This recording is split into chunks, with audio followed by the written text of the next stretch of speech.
On last week's programme, a group of ordinary men and women signed up to join an expedition that would follow the remarkable journey of legendary Irish Antarctic explorer Sir Ernest Shackleton and his ship, the Endurance. To make the final team of 24, the group first had to endure a series of tough challenges in the Kerry Mountains. Many quit. This week, our hopefuls make their way to Norway, where they will continue to be tested beyond endurance.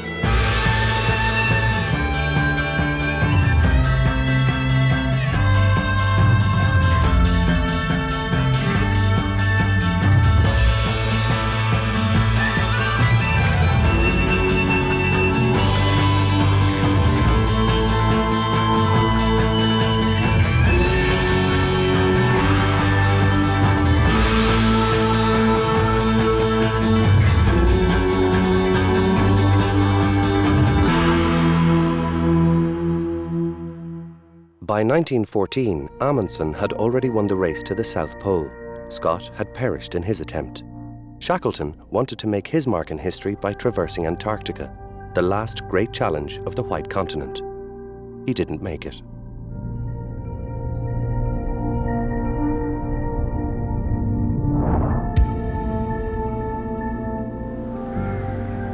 Sir Ernest Shackleton was born and bred here, near Athy in County Kildare. Student Cliff Reid is from the same area, his reason for wanting to join the expedition heading to Antarctica.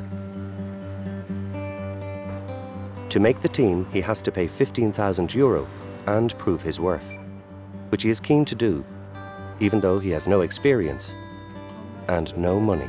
This is just gym. Signing up for hardship in the gym.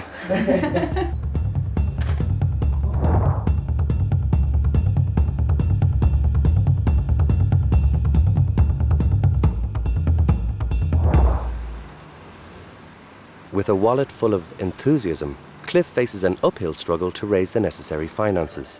Fundraising is high on his agenda, and everyone in Athy can expect a visit. This is Mobile Monkey. A buddy of mine owns it, Niall, and he's promised us a check, so we're going to go and see what we can get out. How's the day going? Under pressure? Flat out, we're flying around the place, yeah. Flying around the place. You're not embarrassed at all, no? You're having a good hair, that's half bad, isn't it?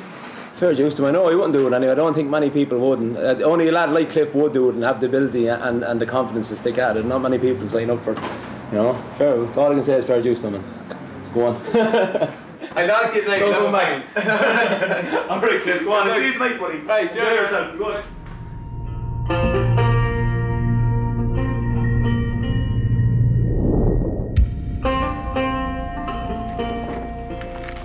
Expedition leader Pat Falvey believes that the Norwegian terrain will simulate conditions they may encounter in the southern Atlantic.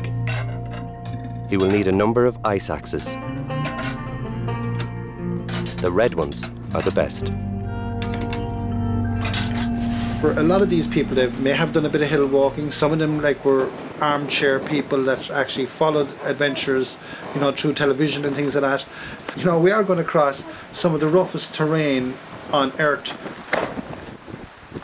We don't know what we're going to get. We could get winds of 100 miles an hour.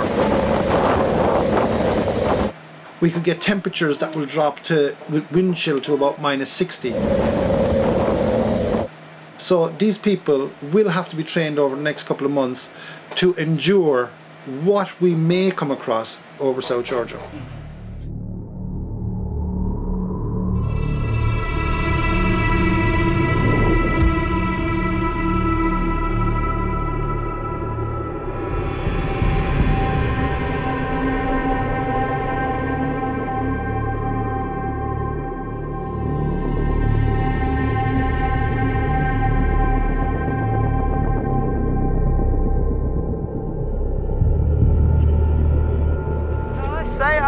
I'm going to walk down this hill and trust the shoes. Okay, I'm going to walk down this hill. If you just try, you won't make it. You have to say, I'm going to walk down. I'm going to walk down. Yes, so take one step at a time. I'm going to walk down. Yes. I'm going to walk down. That's the spirit. But you're not walking. Come on. If you fall, it's just fun. In Norway, the group will spend 7 days being trained and assessed by Norwegian polar and mountaineering experts. They will acquire essential skills such as crevasse rescue techniques, alpine campcraft, and survival skills. Part of their training will include a 4-day, 42-kilometre mountain trek to simulate the altitude, terrain, and conditions they can expect to find in South Georgia. Bjorn Sukkeseter has trained the Norwegian equivalent of the SAS and is the man responsible for putting our group through their paces. This is make or break. Up to the lower part in the horizon, and you can also see the steepest part of the track. That's the shaded part, and it will stay shaded for an hour, 3-4 hours, so it will be quite stiff actually. That's why we brought the crampons.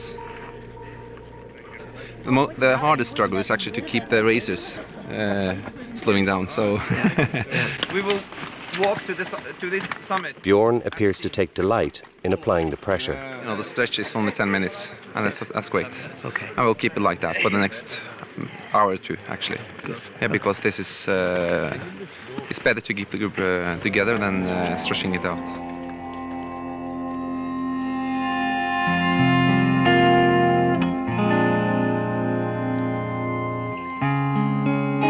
The group will be whittled down and the final expedition team selected from those who perform well in Norway.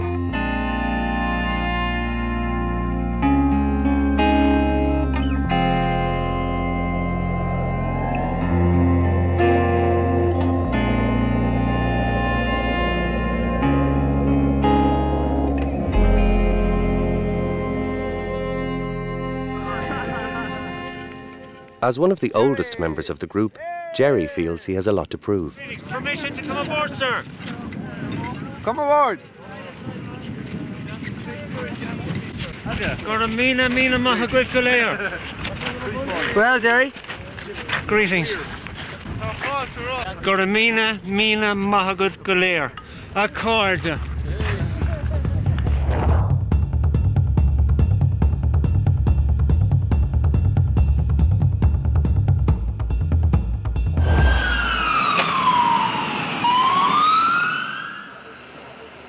My son and my daughter, Aidan and Sinead, gave me a present at Christmas of Michael Smith's Unsung Hero about Tom Crean.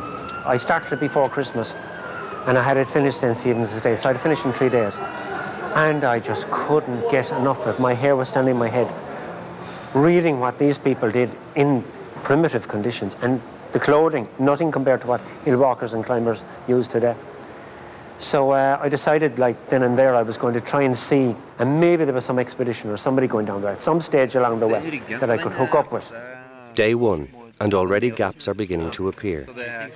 The first to reach the summit show few signs of pressure and have time for some idle banter. So what's that moisture that's come out? That's so sweat that's come out the back there and here. See that? What's that?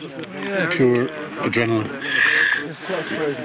Yeah. Then what, that's you, is it? Yeah. Coming out? Coming out.